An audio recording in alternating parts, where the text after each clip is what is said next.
네, 저는 우리 오중석 목사님과 함께 이번에도 교제하게 되면서 참 너무 좋습니다. 여러분 이렇게 목사님들도 여러 스타일이 있잖아요. 네. 근데 세상에 제일 좋은 목사님은요, 이렇게 정말 진실하고 이렇게 표현이 좀 조심스러운데 착한 목사님. 정말 예전에 이렇게 여러분 그런 생각 많이 드시지 않습니까? 저희 교회 집사님 한 분이 그러더라고요.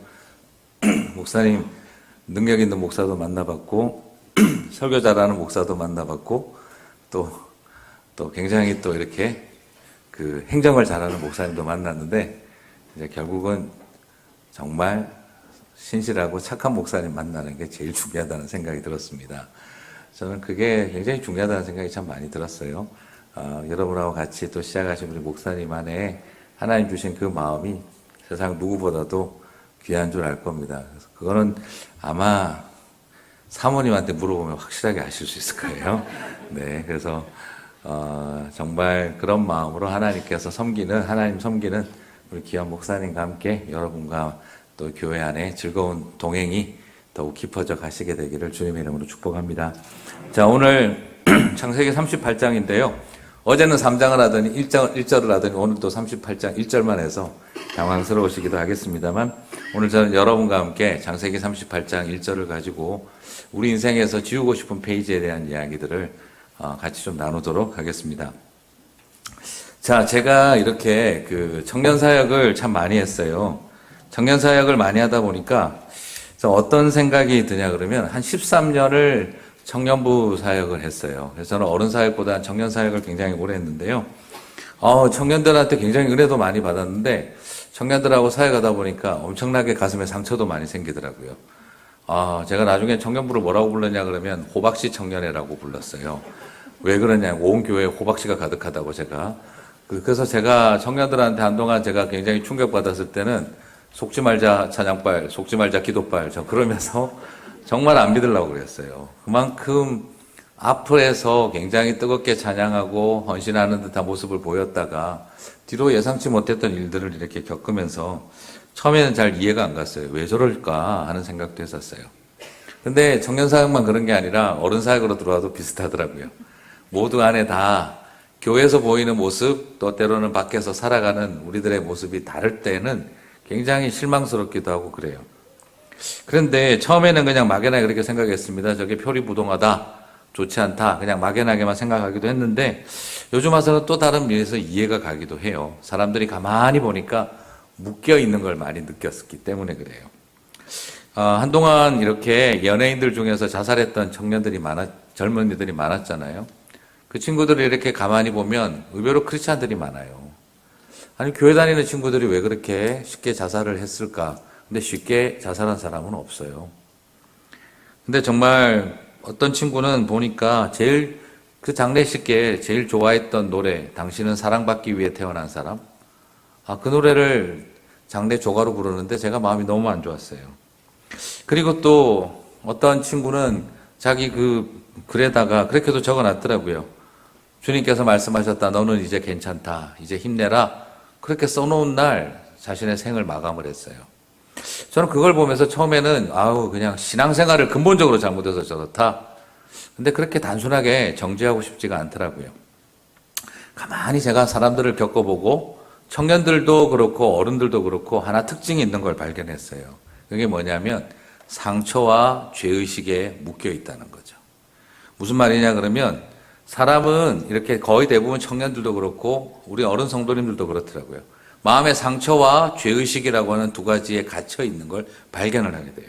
자, 무슨 말이냐 그러면 사람이 보면 이렇게 상처 때문에 죄를 짓고요. 죄 때문에 상처를 받는다는 걸 발견할 수가 있어요. 무슨 말인지 이해가 가십니까? 마음에 상처가 있으니까 죄를 지어요. 가슴에 아버지한테 받지 못한 사랑에 대한 굶주림, 그런 사랑 때문에 그래서 죄를 지어요. 그래서 자기 안에 있는 외로움, 자기 안에 있는 굶주림 때문에 젊은 사람들이 죄를 짓게 되는 걸 발견하게 되어져요. 그건 어른들도 마찬가지고요. 또 반대로 죄가 있다 보면 상처를 받기 시작을 해요. 희한하게 우리 한국 사람들 말 있잖아요. 빵꾸 낀 놈이 썩낸다고. 빵꾸는 자기가 껴놓고 화를 자기가 내죠. 그죠? 그래서 그런 거 있잖아요. 이렇게 교회에서 가만히 사람들 보면 죄 짓고 나면 상처받아요. 더 잘. 죄를 짓고 나서 사람들이 다 알잖아요. 저 사람 잘못한 거. 그러면 지나가다가 괜히 사람들이 이야기하다가 말만 안 해도 저거 분명히 내 욕할 거예요. 그리고 길 가다가 화장실에서 살짝 애매하게 마주칠 때 있잖아요. 화장실 들어가기 전에 인사를 할까 말까 하고 다 그냥 들어가는 경우 있잖아요. 예전 같으면 아무 이상이 없는데 그냥 갑자기 싹 지나가면 오호 죄송합니다. 젊은 사람들 표현으로 쌩까네. 막 그렇게 하면서 내가 죄를 지었다 이거지. 그러니까 나를 저렇게 무시하고 나를 못 본 척 하는 거지. 그러면서 자기 안에 있는 죄로 인해서 어떻게 되죠? 더 상처를 받아요. 공동체가 사랑이 없는 것 같아. 그래, 죄 좀 지었다고. 그렇게 나를 무시해? 나를 없는 사람 취급해? 나만 있으면 군시렁거리고 나만 나타나면 말을 안 해? 막 그러면서 자기도 모르게 막 상처받아요. 왜요? 죄가 있으면 뭐가 생깁니까? 상처를 받아요. 그리고 또한 상처가 많으면 죄를 짓게 돼 있어요. 내 마음의 굶주림 때문에, 내 마음의 열등감 때문에, 내 안에 있는 분노 때문에, 내 안에 있는 불타는 분노 때문에, 내 안에 있는 차가운 분노 때문에 죄를 지어요. 그래서 제가 많은 성도들을 이렇게 보니까 그렇더라고요. 회개를 촉구하면 상처가, 죄에 대해서 회개를 촉구하면 상처가 움직여요. 네가 내 상처를 알아? 누구는 죄를 짓고 싶어서 지은 줄 알아? 네가 내 상처를 알아? 내가 얼마나 힘들게 살아왔는데? 그러면서 저항을 해요. 또 위로하고 치유하는 시간을 가져도 여전히 뭐가 해결이 안 나죠? 죄의 습관과 습성이 해결이 나지가 않아요. 그래서 사람을 가만히 살펴보고 있으면 죄와 상처에게 완벽하게 묶여 있는 거예요. 그래서 죄를 지어도 스스로 상처 때문에 자기 죄를 합리화시키고 그리고 상처를 위로해줘도 여전히 죄의 습성 때문에 또 죄 가운데 빠지고 또 상처받고 그래서 죄와 상처의 굴레 속에 계속해서 맞물려 돌아가고 있는 것을 발견하게 되어지더라고요. 그런 우리들을 사탄은 완벽하게 묶어놨다고 생각을 해요. 죄하고 상처 사이에. 그런데 예수님은 어떤 분이실까요? 죄도 사하시고 상처도 치유하는 분이신 줄 믿습니다. 우리 많이 부르는 찬송이 있지 않습니까?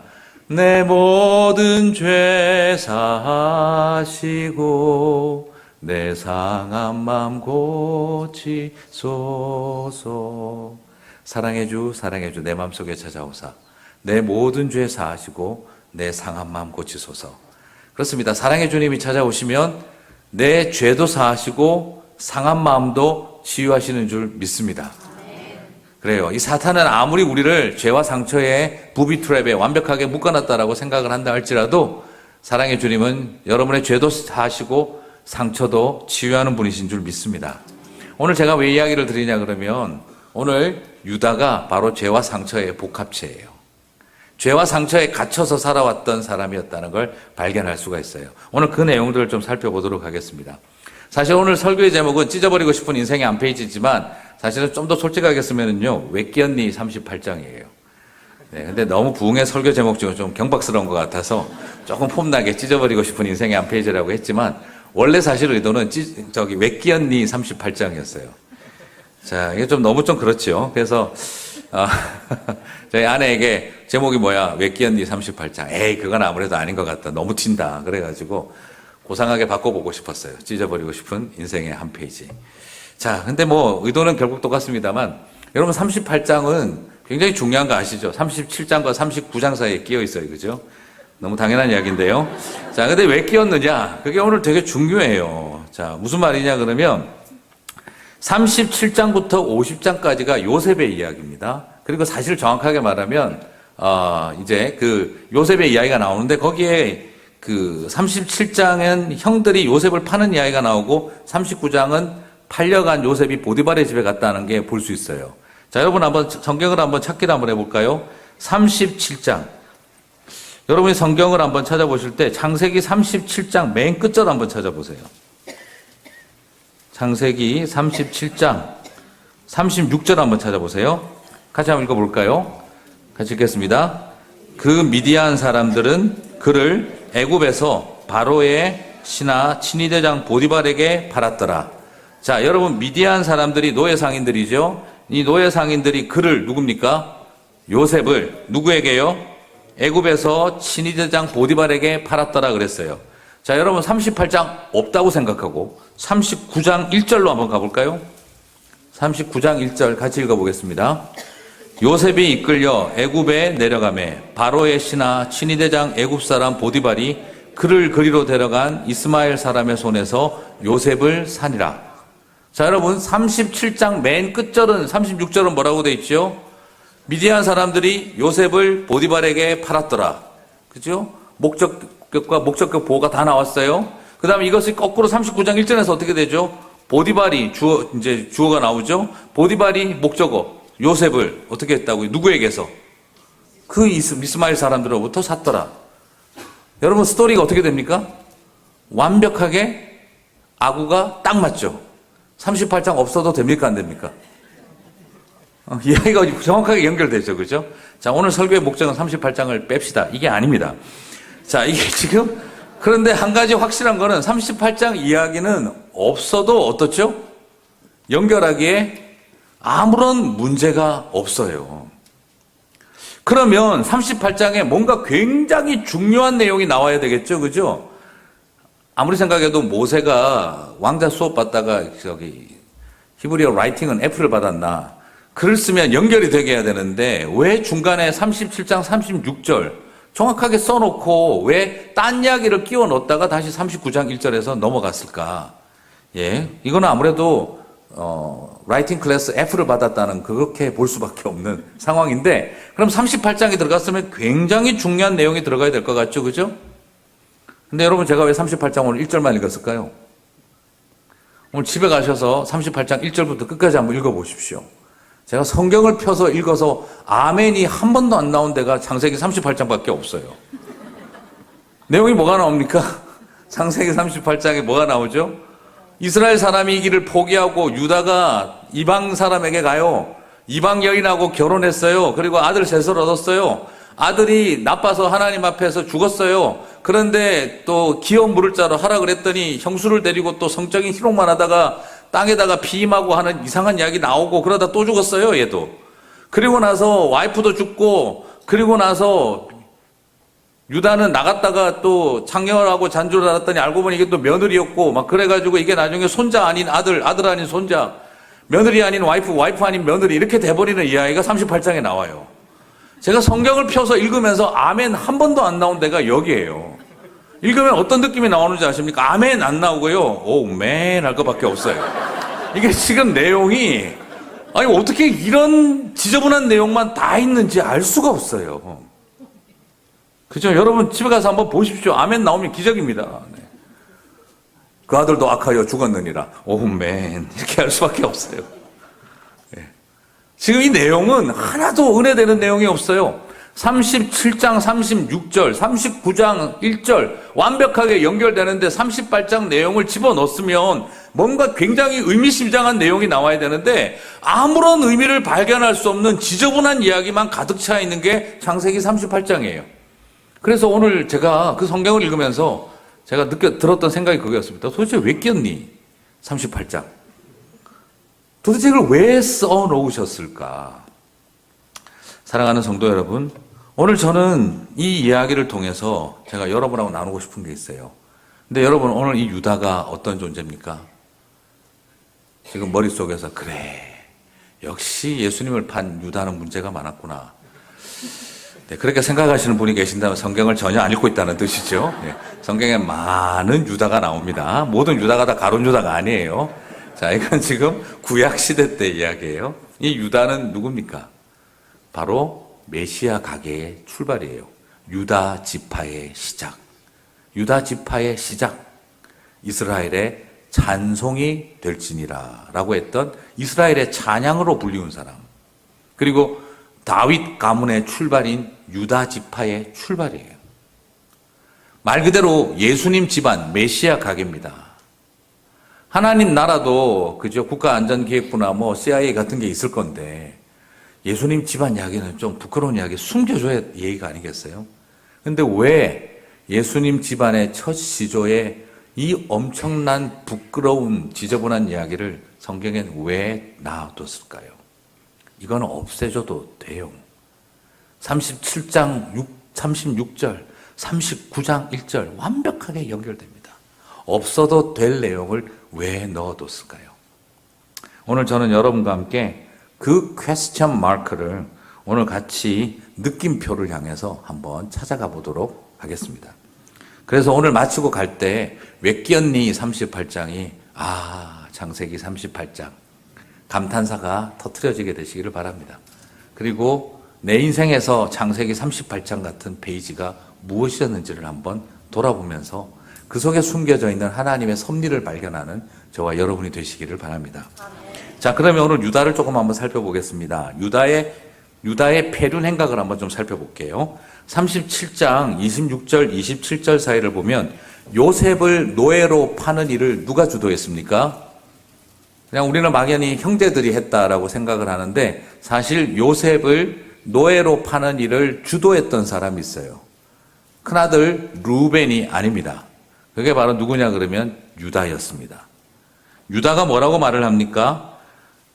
유다가 자기 형제에게 이르되 우리가 우리 동생을 죽이고 그 피를 은닉한들 무엇이 유익할까? 자, 그를 이스마엘 사람에게 팔고 우리 손을 그에게 대지 말자. 그는 우리의 동생이요 우리의 골죽이니라 라고 했어요. 언뜻 보면 형들은 죽이려고 했는데 그래도 유다는 살려주는 길을 선택했다라고 볼 수도 있어요. 그러나 사실상 꼭 그렇을 수가 없습니다. 왜냐하면 루벤이 나중에 어떤 반응을 보이느냐를 보시면 돼요. 창세기 37장에서 루벤이 이 요셉을 유다가 팔아치우는 일을 주도할 때 그때 큰형님 루벤이 그 자리에 없었어요. 루벤이 그 자리에 없다가 나중에 돌아와서 보니 동생 요셉이 없는 거예요. 어떻게 된 거냐? 그냥 안 죽이고 팔았다고 이야기를 듣게 된 거죠. 그때 루벤이 너무너무 당황해합니다. 아버지가 한테 뭐라고 이야기를 하려고 그러느냐. 이제 우린 다 죽었다. 막 그렇게 막 어쩌려고 그렇게 했느냐고 화를 내고 싫어해요. 그러자 유다가 머리를 써서 그냥 오던 길에 짐승에게 찢겨 죽었다 그러고 피 묻혀서 갑시다. 그러면 되는 거 아닙니까? 여러분 실제로 루벤은 죽일 생각, 팔아치울 생각이 있었다 없었다? 없었다라고 볼 수도 있고 또 한편으로는 있긴 있었지만 마음은 있었지만 차마 뒷감당할 자신이 없어서 어찌하나 하고 있던 수준이었다는 거예요. 그런데 그런 루벤 형님의 그 어정쩡함을 미리 눈치챈 유다가 어떻게 해버렸다는 겁니까? 형님 오기 전에 팔아치워 버리자를 결정을 했던 거죠. 그래서 우리의 형제요 우리의 골육이 아니냐라고 말을 하면서 실제로는 어떻게 했다는 겁니까? 우리 손에 피 묻히지 말고 노예로 팔아놓으면 다 99% 죽는다. 그러니까 저 어린애 더더구나 집에서 왕자병에 빠져서 살아온 손에 물 하나 안 붙이고 흙 한 번 안 붙이고 일하고 커온 저 요셉이는 노예로 팔려가는 순간 죽을 거라는 걸 알고 우리 손에 피 묻히지 말고 노예로 팔아버리자 간접살인의 방법을 선택하기로 한 그 주도자가 누구였다는 거죠? 유다였다는 것입니다. 자, 우리는 이것을 살펴보게 되면 어떤 생각이 드냐 그러면 이 일을 하고 난 다음에 여러분 참 유다는 어떤 의미에서는 굉장히 주도면밀하고 리더십이 강한 사람이었다는 것을 발견하게 되어져요. 어정쩡한 루벤 형님보다는 훨씬 더 머리가 잘 돌아가고 그리고 전략적인 사람이었다는 걸 발견할 수가 있어요. 목사님 그래도 우리의 형제요 골육이라고 했는데 여러분 사기치는 사람이 그런 말 안 하고 사기치는 사람 보신 적 있습니까? 우리가 누구 친구 아이가 이러는 인간들일수록 뭐죠? 사기치는 인간들 아닙니까? 우리가 그래도 한 집안인데 팔이 안으로 굽지 하는 사람들이 내 뒤통수 치지 언제 그런 사람들이 그 말했다고 여러분 다 믿어지십니까? 지금 여기에서 우리의 형제요 골육이 아니냐 이 말 속에 얼마나 깊은 위선이 담겨 있는지를 바라볼 수가 있어요. 그러고 나서 돌아왔습니다. 아버지한테 보여줬어요. 아무리 봐도 요셉이 죽은 것 같습니다. 찢어진 색동옷을 꺼내놓고 보여주고 있습니다. 어떤 생각이 들었을까요? 아버지는 이제 문걸어 잠그고 방에서 안 나오십니다. 내 사랑하는 여인의 아들, 내가 아끼던 아들, 채색 옷 입히고 사랑했던 내 아들이 죽었다. 형제들, 자식들 얼굴도 안 보려고 그럽니다. 어떻게 하겠습니까? 그 말 믿어야지. 동생도 죽이는 인간들이라고 생각이 들겠지만 그 말 믿어야지 어떻게 하겠습니까? 그리고 아버지는 형제들 얼굴도 안 쳐다보려고 합니다. 그러자 형제들끼리도 분위기가 어떻게 될까요? 이제 슬슬 애매해지기 시작해요. 여러분 유다가 왜 그렇게 했느냐? 상처 때문에 죄를 지은 거였죠. 우리 아버지는 우리 같은 아들은 있어봐야 소용도 없지. 사랑받지 못하고 커온 다른 사랑하지 않은 여자에게 태어난 나는 있으나 마나한 존재지. 아버지를 아버지라 부를 수도 없는 서자 같은 존재. 요셉은 채색 옷을 입히고 자기들은 그냥 똑같은 옷을 입히고 그냥 일꾼으로 부려놓고 계시는 아버지. 가슴속에 상처가 많았던 거죠. 상처가 많으니까 뭐 어떻게 하게 됩니까? 동생을 팔아치우는 모진 짓을 하게 된 거죠. 상처가 죄를 낳은 것입니다. 그런데 제가 아까 말씀드렸죠. 죄를 짓고 나면 또 어떻게 되죠? 상처를 받게 돼요. 그러고 나서 돌아오니까 형님들 분위기가 어떻게 바뀝니까? 아버지는 문 걸어 잠그고 나오지도 않고 슬피 울며 이를 갈고 계시고, 그러자 형제들은 은근슬쩍 누구 탓으로 하기 시작을 할까요? 고도의 성경적 해석을 요구하는 게 아니라 약간의 드라마적인 지식만 가져도 충분히 상황 파악이 되실 겁니다. 형제들이 이제 누구 탓으로 돌리기 시작을 할까요? 유다 탓으로 돌리기 시작하는 거예요. 우리는 말이야 그냥 겁만 주고 데리고 올라 그랬는데 유다 네가 팔아치우자 그래가지고 이 모든 일은 너 때문이야 하는 그런 분위기가 형성될 건 누가 봐도 뻔합니다. 왜 그렇게 볼 수 있느냐? 오늘 읽었던 창세기 38장 1절을 다시 한번 보자고요. 뭐라고 돼 있습니까? 바로 이 일 후에, 그 일 후에 어떤 일요? 동생 팔아치우고 집에 돌아와서 아버지 문 걸어 잠그고 소리 지르고 슬피 울고 자기들을 보려고도 하지 않은 그 일 후에 그다음 뭐라고 나옵니까? 유다가 자기 형제에게서 내려가서 아둘람 사람 히라에게로 나아가니라. 여기서 중요한 포인트가 뭐냐면요, 아버지를 떠났다라고 적혀 있지 않아요. 누구를 떠났다고 되어 있습니까? 이제는 형제들하고 관계도 깨졌습니다.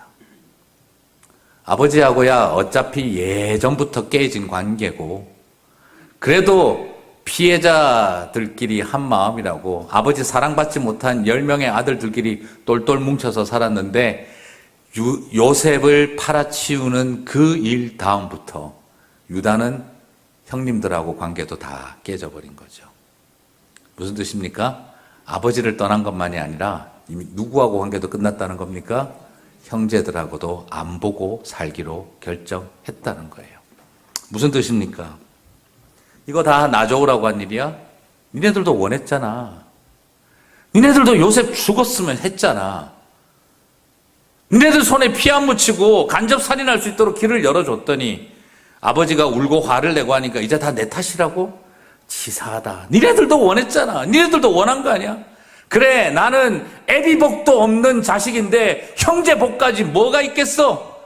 다 때려치워라. 이제는 나는 아버지 이름이 이스라엘이든 뭐든 나는 상관없고, 나는 이스라엘의 뭐 지파든 뭐든 다 때려치워라. 나는 이제 형제들도 꼴보기 싫고, 그래, 아버지 복도 없는 자식이 형제 복이라도 있겠어? 나는 이제 형제하고도 관계 끝이야 하고 그는 끊어버린 채 어디로 나가버린 것입니까? 이방 사람에게 간 겁니다. 무슨 뜻이죠? 나는 이제 하나님의 백성이고 뭐고 다 필요 없다.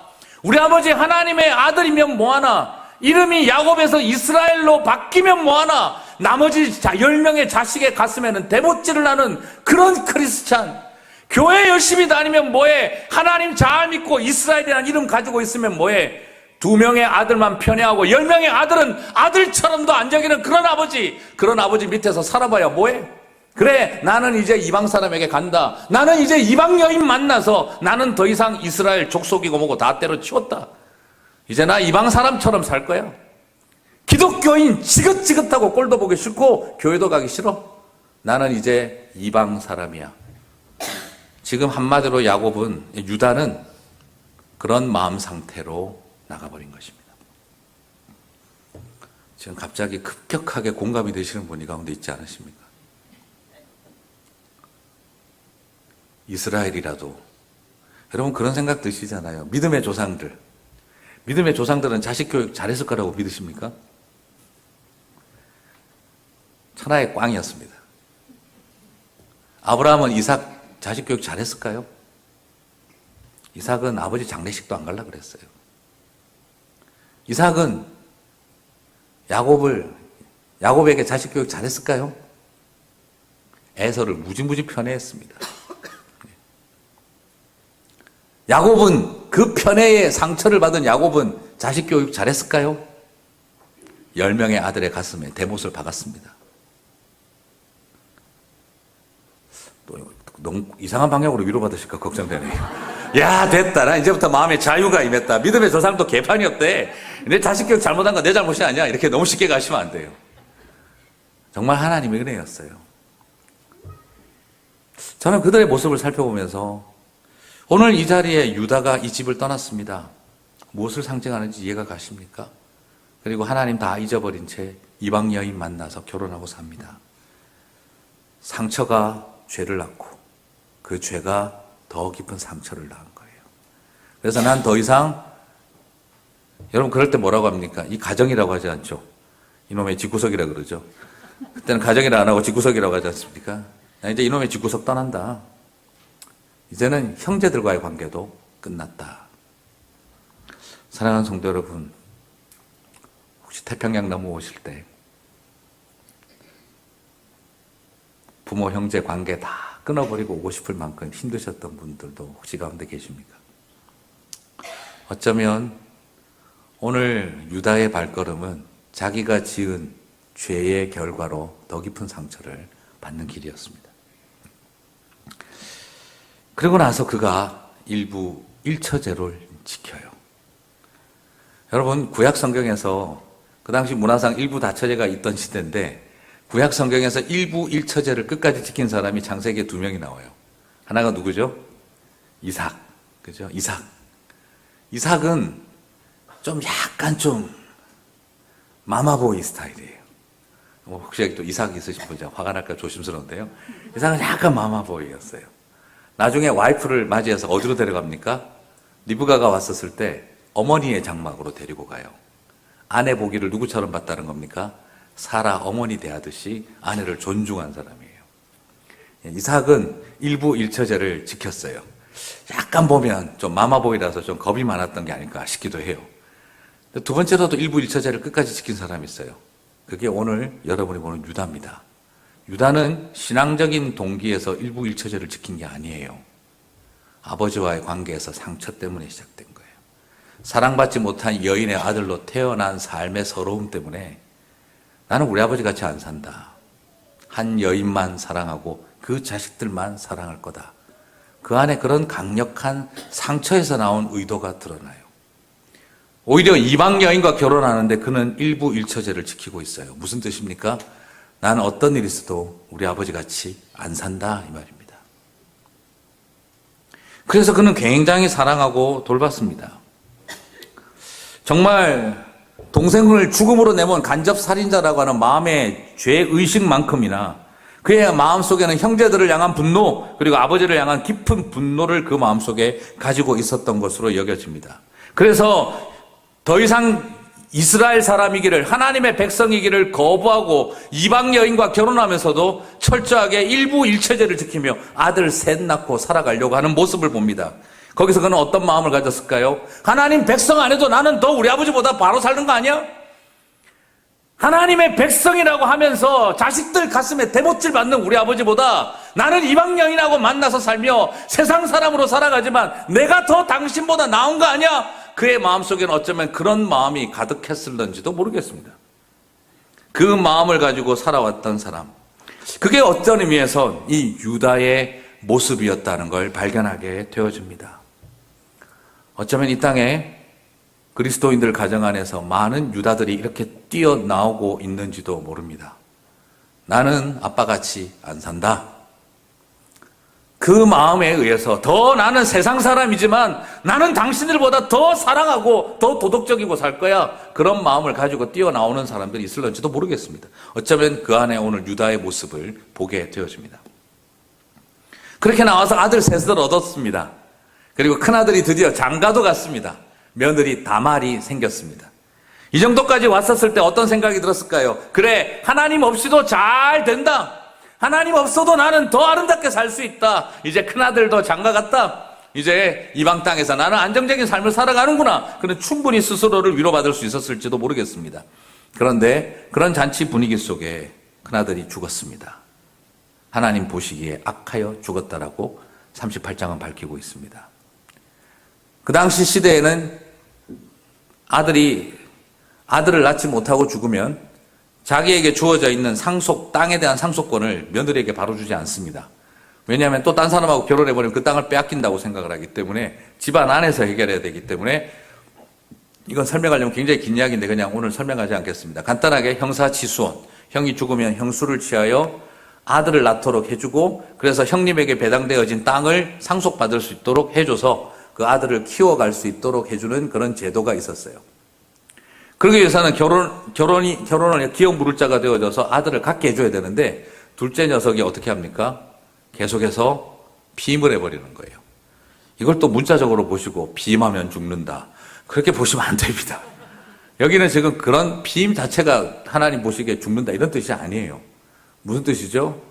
형수를 성적인 놀이개로만 이용하고 형님 재산을 물려주지 못하고 자기가 독식하려고 아주 나쁜 머리를 써가면서 형수를 성적인 놀이개로만 삼고 있는 모습이 악해서 하나님께서 어떻게 한 겁니까? 다시 그를 징벌하신 거예요. 그리고 둘째가 죽어버렸어요. 지금 이 상황에 갑자기 유다는 충격을 받습니다. 어느 틈에 잘 나가던 집안에 죽음의 그림자가 들어왔고 셋 있는 아들 중에 둘이 하나님 보시기에 악하여 죽었습니다. 그 일이 터지고 난 다음 38장에는 또 어떤 일을 합니까? 12절을 보니 이 비극적인 일, 둘째 아들마저 죽고 난 다음에 얼마 후에 유다의 아내가 그렇지 않겠어요? 아들 둘이 죽는 걸 본 엄마가 어떻게 그걸 견디겠습니까? 결국 유다의 아내, 하나밖에 없는 아내가 죽게 되어집니다. 유다는 여기에서 충격을 받습니다. 이방 땅에 와서 행복하게 살고 싶었고, 그리고 나는 아버지 보란 듯이, 형제들 보란 듯이 멋지게 살려고 했는데, 두 아들을 잃고 유일한 아내를 잃었습니다. 거기에서 유다는 굉장한 패닉 상태에 들어간 거죠. 그래서 양을 치러 길을 나아가다가 길거리에 며느리 다말에게 셋째를 기업 물을 자를 줘야 되는데 셋째 아들마저 잃어버릴까 하여 주지를 않았죠. 여러분, 고대 사회의 여성은 재산 상속권이 없고 교육의 기회가 없고 경제 행위를 할 수 있는 능력이 없었어요. 그래서 기업 물을 자를 얻어서 땅을 얻지 못하면 여성들은 어떻게 할 수 있을까요?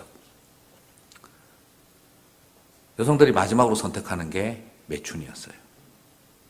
그래서 이 며느리 다말은 면박을 하고 몸을 파는 여인처럼 창부처럼 해서 와서 자기 시아버지를 유혹을 하게 되어집니다.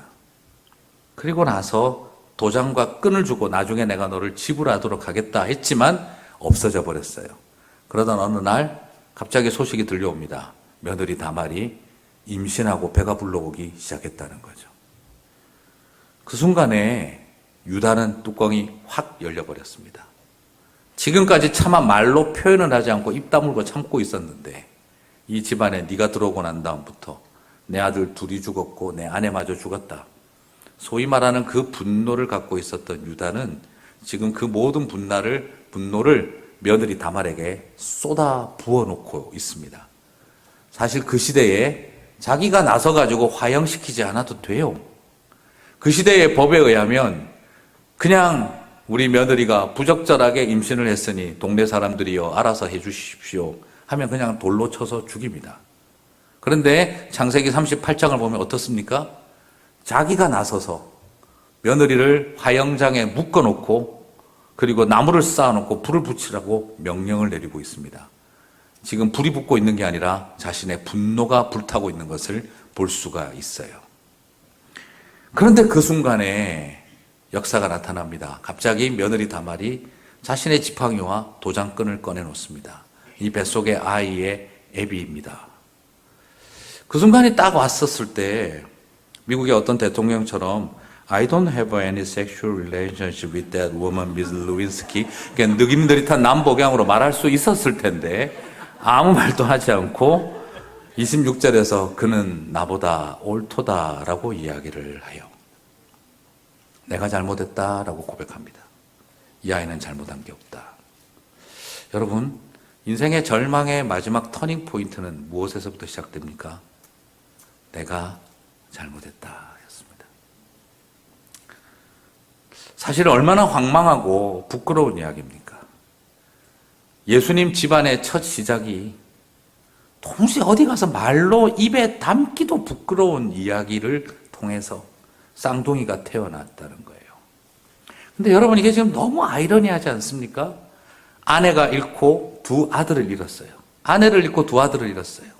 근데 지금 며느리 아닌 아내가 되어버린 다말, 그리고 아들, 손자 아닌 아들들이 되어버린 두 쌍둥이를 자기 손으로 불태워 죽이려고 하고 있어요. 그의 인생은 기가 막힌 아이러니의 연속입니다.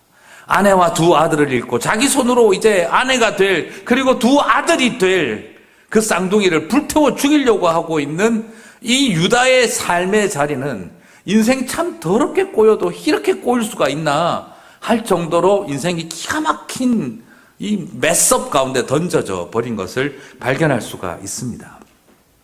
아마 무슨 생각이 들었을까요? 난들 인생 이렇게 살고 싶다 했던 있겠습니까? 누군들 불행하게 살고 싶었겠습니까? 자기 인생 이렇게 망가지고 살고 싶은 사람 누가 있었겠습니까? 하나밖에 없는 아내 만나, 그리고 자식 낳고 그냥 잘 먹고 잘 살고 하나님 없어도 마음껏 평안하게 살고 싶었다. 나도 아버지 보란 듯이 나는 그렇게 안 산다는 모습 보여주고 싶었다. 그의 가슴속에 얼마나 많은 절규가 있었을까요? 그런데 이게 뭐냐, 지금 이게. 사랑하는 아들 둘을 잃고, 그래 하나님 앞에 죄 지었다고 진짜 그래도 자식 둘 잃는 부모 심정이 쉽냐. 거기다가 사랑하는 아내 하나만 사랑하기로 했는데 그 아내마저 병들어 죽었다. 그런데 이게 뭐냐, 내 손으로 불태워 죽이려고 하는 사람이 어느 틈에 내 아내가 될 사람이 돼버렸고, 내 손으로 불태워 죽이려고 했던 그 아이들, 그 며느리의 뱃속에 내 아들들이 둘이나 있었다니, 나는 내 손으로 두 아들을 태워 죽이고 내 아내가 될 사람을 태워 죽일 사람이 될 뻔했구나. 하나님은 왜 나를 이런 자리에 던져놓을까? 그의 인생에서 생각을 해보면 끔찍하기 그지없는 지금 삶의 자리에 오늘 서 있었던 것이죠. 사랑하는 성도 여러분, 오늘 제가 왜 이야기를 드리는지 여러분 혹시 이해가 가십니까? 그런데 오늘 저는 왜 이야기를 드리느냐? 여러분, 예수님의 집안에 첫 시조가 되어지는 유다라고 하는 인생이 이 세상에 남들이 보기에 완벽하게 도덕적으로 살았고 신앙적으로 너무너무 훌륭하게 살아왔기에 하나님께서 보상 차원에서 그 집안에 메시아의 가게, 예수 그리스도의 집안이 시작되게 하신 것이 아니었다는 거예요. 무슨 말이겠습니까? 누가 봐도 이스라엘의 찬송이기보다는 이스라엘의 수치가 될 사람, 어떻게 저런 인간 집에서 하나님의 구원자가 나올 수가 있느냐, 그렇게 말할 수 있는 사람. 그러나 하나님 앞에 회개하고 돌이키고 나아왔다고 한다면 남들에게 말하고 싶지도 않을, 찢어버리고 싶은 창세기 38장 같은 인생의 한 페이지를 가진 유다를 통해 하나님은 메시아를 태어나게 하시는 분이신 줄 믿습니다. 그것이 오늘 우리에게 왜 위로가 되고 소망이 됩니까?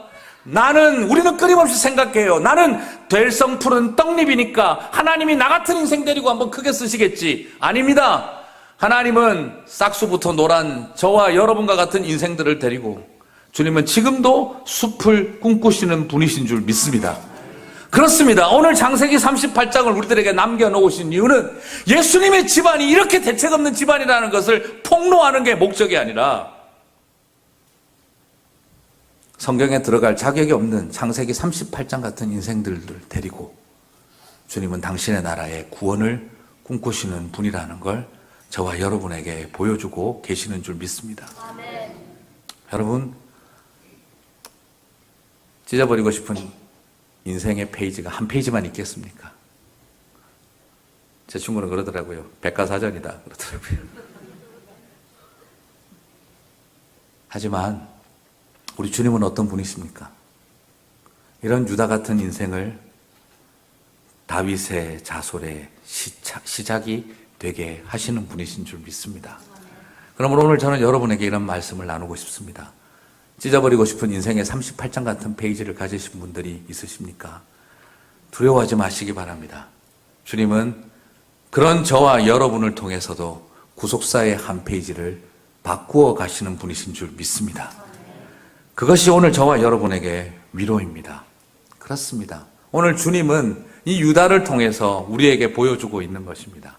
이 세상에 용서받지 못할 죄인은 존재하지 않는다는 것입니다.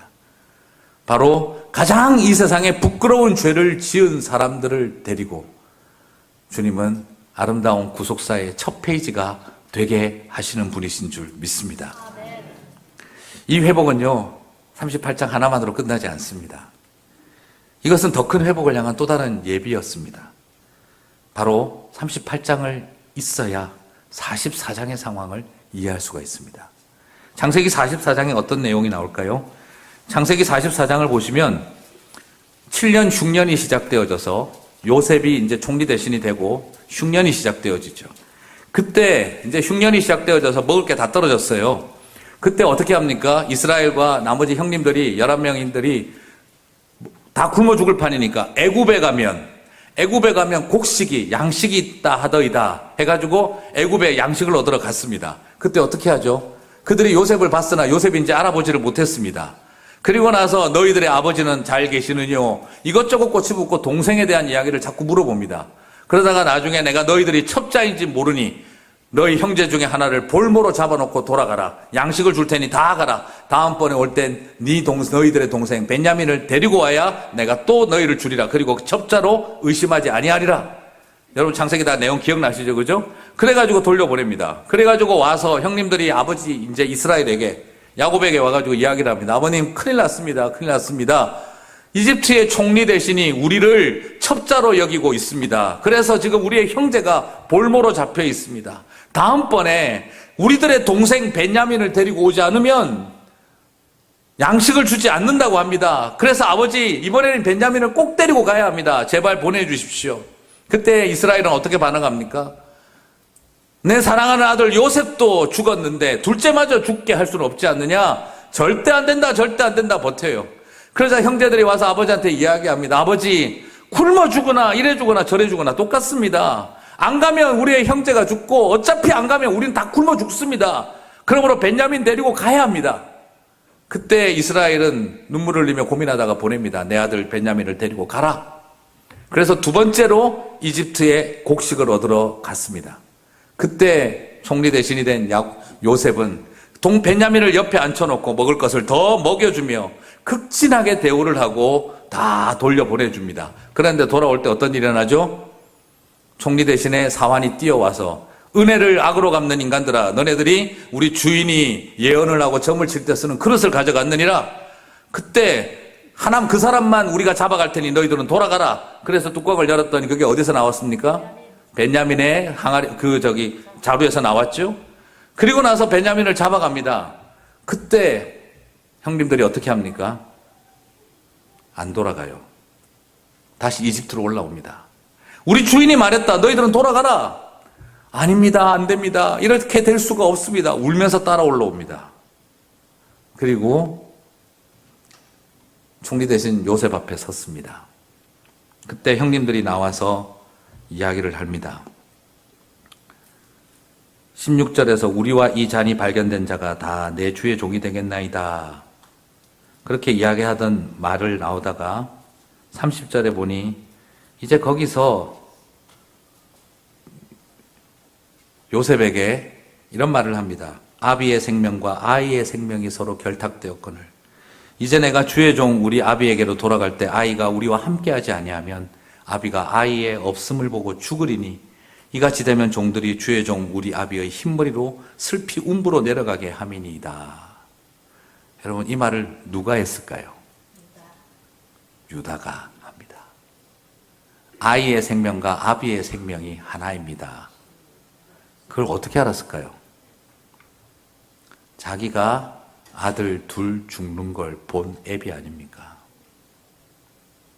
요셉 죽고 벤야민마저 못 올라가면 우리 아버지 죽는다. 그걸 왜 압니까? 자기가 자식 둘 죽는 꼴을 본 애비 아닙니까? 그리고 나서 그가 또 말합니다. 33절에서 청컨대 주의 종으로 아이를 대신하여 있어서 주의 종이 되게 하시고 아이는 형제와 도로 돌려보내소서. 이 말을 누가 했을까요? 역시 유다가 합니다. 유다가 뭐라고 하고 있습니까? 내 주 총리 되시니시여, 내가 당신의 종이 되겠사오니 내 동생을 형제들과 아버지에게 돌아가게 하옵소서. 내가 당신의 종이 되겠습니다. 여러분, 바로 그 다음에 뭐가 나옵니까?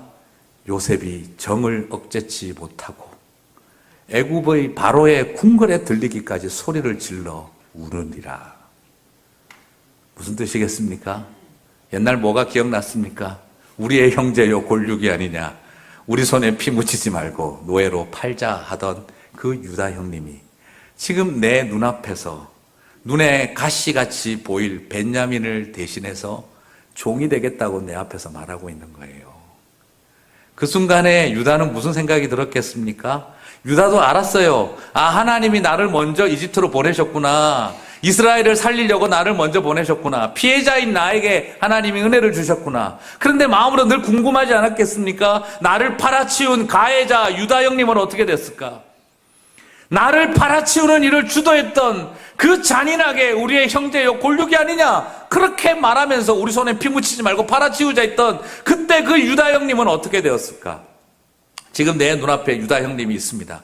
그런데 그 유다 형님이 아이의 생명과 아버지의 생명이 연결되어 있습니다. 이 동생이 못 돌아가면 우리 아버지 죽습니다. 그리고 말합니다. 내 주여, 내가 당신의 종이 되겠사오니 내 동생을 살려주십시오.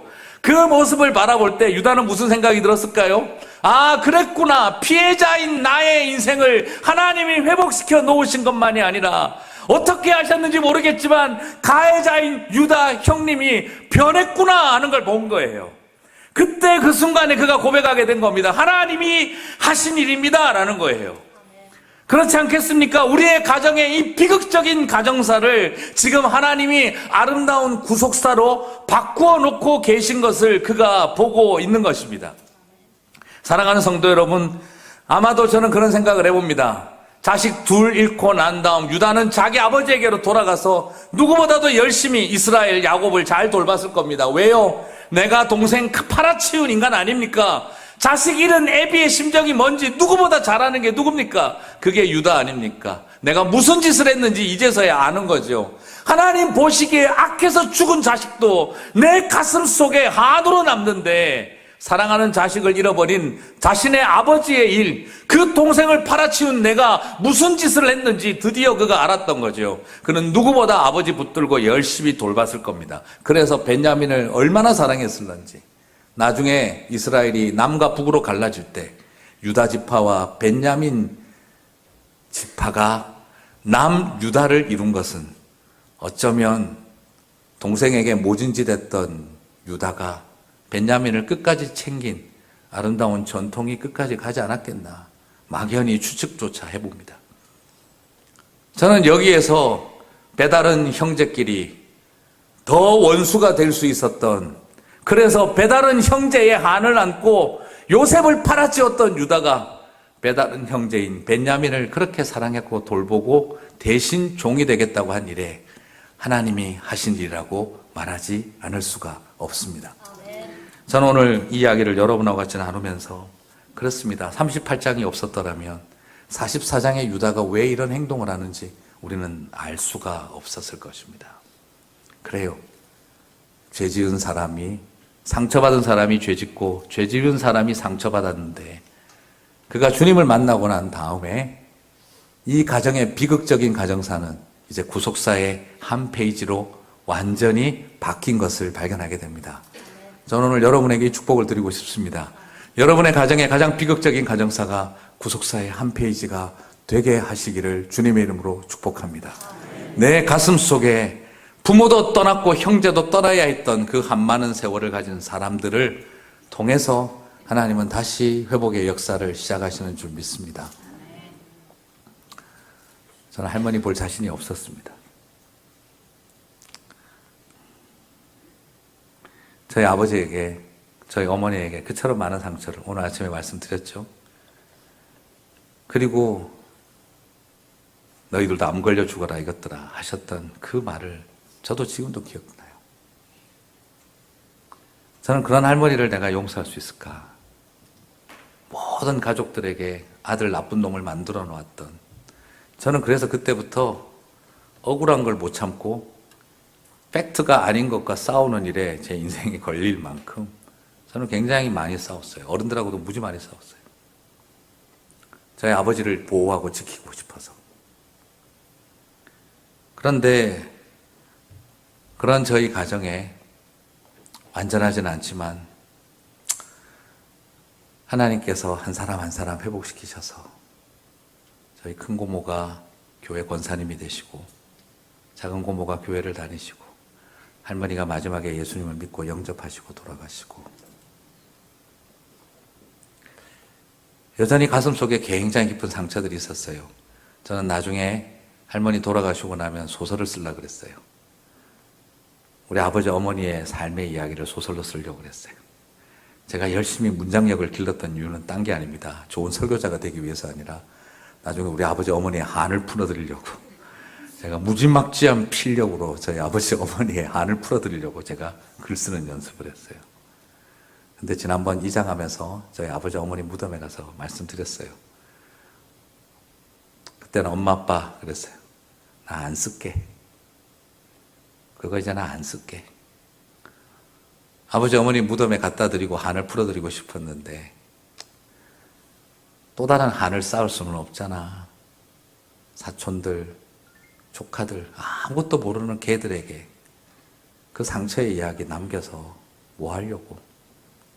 그냥 엄마 아빠 다 용서해 줄 내가 믿을게. 나도 다 용서했어. 아니, 할머니한테 내가 미안하다 그랬어. 사랑하지 않아서. 미워해서 미안하다고 내가 용서를 구했어. 잘했지.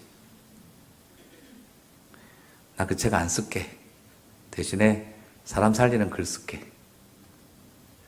그날 참 많이 울었어요. 묘에서 앉아가지고.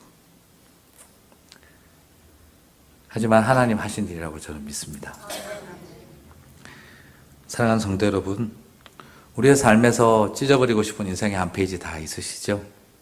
남들이 알면 어떻게 할까 싶을 만큼 부끄러운 우리들에게 창세기 38장 같은 인생의 한 페이지 다 있으실 겁니다. 저도 그냥 별 일이 다 있었어요. 생각해보면, 돌아보면 많은 일들이 있었어요. 그냥 고등학생 때는 뭐 아버지 사업 다 망하셔가지고, 전 중학교 졸업식 때 아무도 못 오셨어요. 아버지 어머니가 도망 다니시느라. 졸업식을 갔는데, 아시죠? 그 미국으로 말하면 론 샤크 같은 사람들. 한국의 깡패들 빚 받아주는 뭐라 그래요? 이게 양아치 같은 사람들 있잖아요. 걔들이 학교를 온 거예요. 자식 졸업식 날은 오겠지 이래가지고 그 사람들이 한 30명이 제 졸업식에 온 거예요. 중학교 졸업식 때. 그래가지고 제가 정말 야, 네 애비는 자식 졸업식도 안 오냐? 막 그렇게 비아냥거리고요. 그리고 나서 나중에 교실에 들어가서 졸업장이랑 뭐 상장 받으러 갔는데 교실까지 따라온 거예요. 꽃다발까지 들고. 그래 와가지고 박수 쳐주고 저한테 꽃다발 주고. 제가 인생에 영화 여러 번 찍었어요. 그래서 이건 내 영화에서 보던 거지 이런 게 어떻게 실제에서 일어날까. 제가 너무너무 화가 나서 나와가지고 제가 그냥 졸업장이고 상장이고 쓰레기통에 다 집어 던져버렸던 기억이 나요.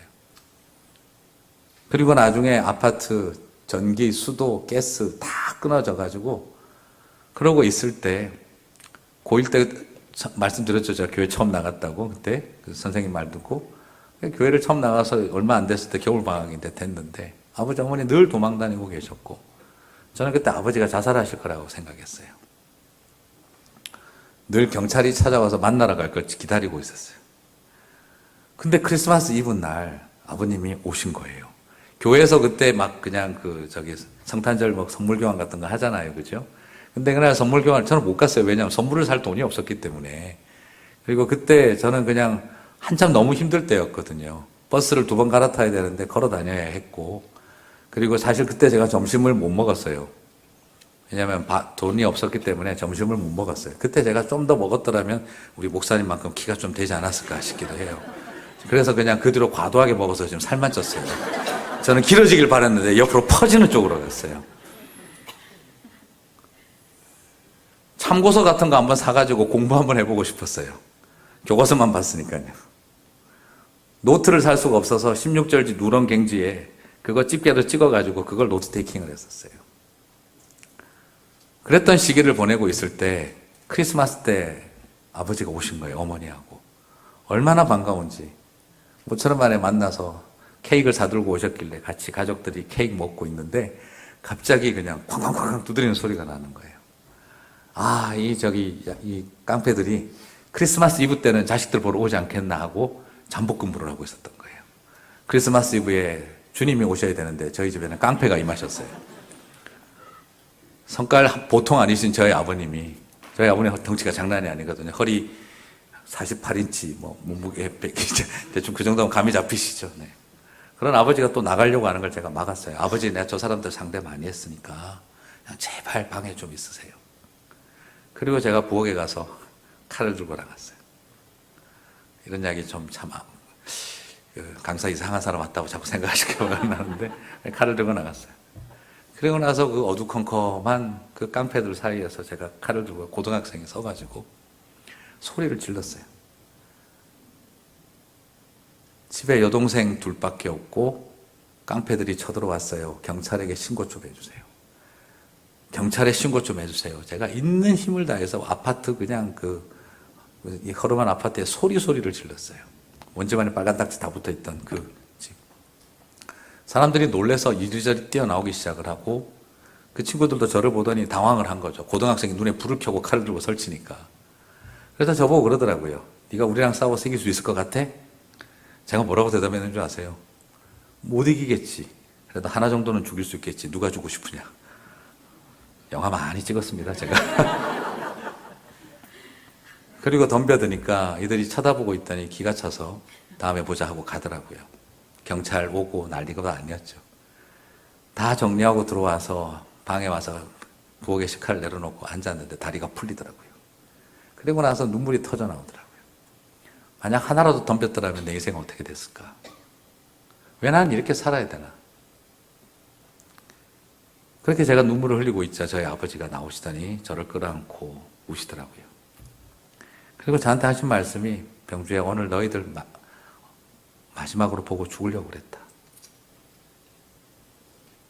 네가 살려고 몸부림치는 거 보니까 애비가 살아야겠다는 생각이 든다.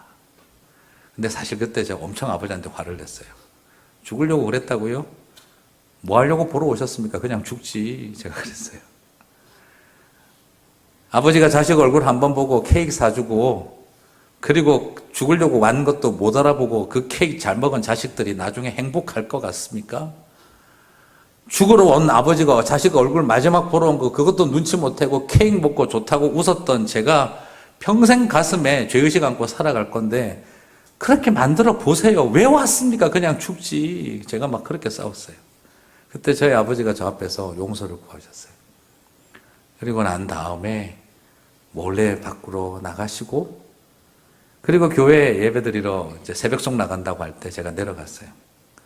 내려가니까 거기서 애들이 새벽 찬양 부르고 있는데 그때 처음 나온 찬양이라고 갈라주는 노래 하나가 제 가슴에 파고들었어요. 거룩하신 하나님 주께 감사드리세 날 위해 이 땅에 오신 독생자 예수 내가 약할 때 강함 주고 가난할 때 우리를 부욕해 하신 나의 주 감사 그 찬양이 나오는데 제가 뒤에서 얼마나 울었는지 몰라요. 사랑하는 성도 여러분, 저도 지금도 그때 그 생각하면 지금도 가슴이 벌렁벌렁해요. 어떻게 됐을까? 하나님 나를 지켜주셨다는 생각도 들었고 그리고 제 마음속에 하나님 어떤 일이 있어도 살아보고 싶습니다. 버텨보고 싶습니다. 포기하지 않고 싶습니다. 그때 그 마음을 먹을 수 있었던 시간들이었어요. 사랑하는 성도 여러분, 오늘 저는 여러분에게 부탁드리고 싶습니다. 우리의 삶 가운데 다 찢어버리고 싶은 인생의 페이지들이 있으시잖아요. 그리고 정말 죽고 싶을 만큼 괴로웠던 순간들도 있으시잖아요. 잘 참아오셨고 잘 넘어오셨고 여기까지 달려오셨습니다. 하나님이 그 아팠던 일들을 통해 이스라엘의 새로운 이야기, 유다 지파의 찬송이 되게 하신 것처럼 저희들의 어쩌면 싹수부터 노랬던 삶의 이야기들을 붙들고 주님은 아름다운 구속사의 이야기를 여전히 써내려 가셨는지도 모르겠습니다. 오늘 그 소망을 가지고 나아갔으면 좋겠습니다. 성경에서 가장 예수님과 닮은 사람을 찾아보라고 한다면 어쩌면 요셉이라고 하겠죠. 그런데 하나님은 요셉 집안에서 메시아의 가계가 시작되게 하지 않고 성경에서 제일 부끄러운 인생을 살아온 유다의 집안에서 하나님은 다윗의 가문을 일으키셨습니다. 오늘 이것이 우리에게 은혜입니다. 내 삶이 아름답고 가치 있어서 무조건 쓰임 받는 게 아니라 누구보다 부끄럽고 누구보다 수치스러운 삶을 살아왔다 할지라도 하나님의 은혜가 저와 여러분을 아름다운 자리로 이끌어가는 줄 믿습니다. 내 능력으로 살지 않고 은혜로 사는 하나님의 사람들 되시기를 주님의 이름으로 축복합니다.